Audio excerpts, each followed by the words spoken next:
Господине Малевски, вие како прв министер за надворешни работи сте повеќе од доста релевантен фактор. Да кажете, зошто Македонија веќе еве над 20 години не ги постигнува своите стратешки цели? Тоа е многу тешко прашање. Испаѓа дека не сме дораснати до тешките проблеми со кои што се соочи државата. Станавме независни на мирен начин, бевме во првите редови на оние држави од завојуваните краишта кои што, да не речам, беа миленици на меѓународната заедница со своето поведение, но подоцна кога се соочивме со реалноста и со тешките одлуки кои не чекаат на планот на меѓународната политика, па потоа и дома, демократијата, се гледа дека можеби не случајно и во поранешната федерација ние бевме на крајот од колоната и дека горе-долу го завземаме сега повторно тоа место на крајот од колоната. Вие сте еден од креаторите сепак на таа една политика. Дали вие чувствувате некаква морална одговорност? Дали имате нешто за што се каете? Па убаво е тоа прашање, сите што учествувале во политиката треба да им се поставува тоа прашање. Која е одговорноста која вие ја чувствувате за ситуацијата? Да се постават стратешките цели, членство во НАТО и членство во Европската Унија и да се најдете на крајот од тој процес, заглавени после 22 години, е навистина, морам да кажам, голем неуспех.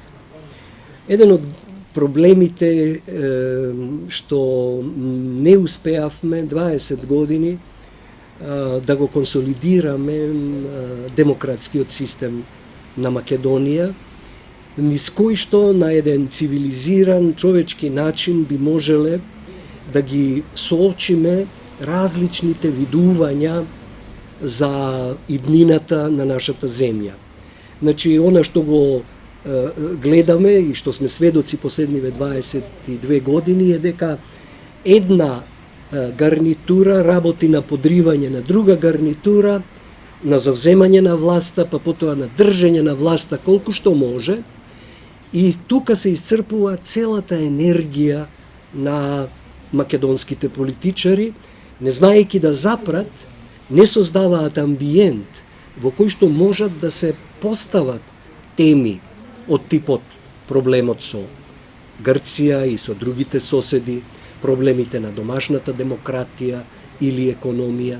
Сето тоа останува на страна и така е оставена и така се најдовме во оваа ситуација во која се наоѓаме сега. Доволно е да се погледне што во деновиве се случува во Америка, да речеме, да се види како се води дебата за националните интереси.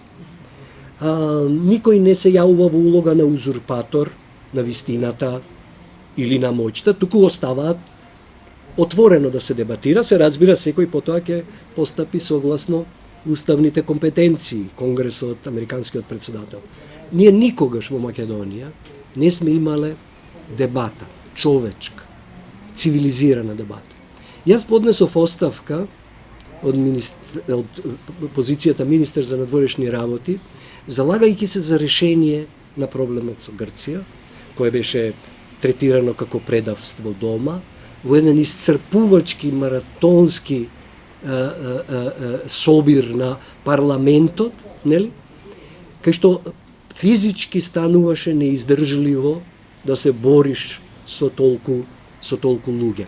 Значи, ако чувствувам некаква вина, може би сум требал да издржам. Може би беше во право еден граѓанин кој, кога ме сретна на улица, ме праша зошто не издржа до крај. Јас го прашав до мојот крај. Таква е ситуацијата во македонската политика 20 години подоцна. Дури и кога ни се случуваа убави работи, влез во Обединетите нации, никој, како министер настапив, тука е и говорот, објавен е во книгата во која објави сега, го има во стенограмите на собранието, и му кажував дека ова што се прави, овој историски чин, се прави заеднички, дека има алтернативи, можеме да влеземе, Можеме да прифатиме формер Югослав Репаблик, да не прифатиме, но мораме да се договориме. Не. Опонентите секогаш ја користат приликата да го уништат тој што е горе, за да дојдат на негово место, несвесни дека без тие другите не може да се најде решение. И така скокаме.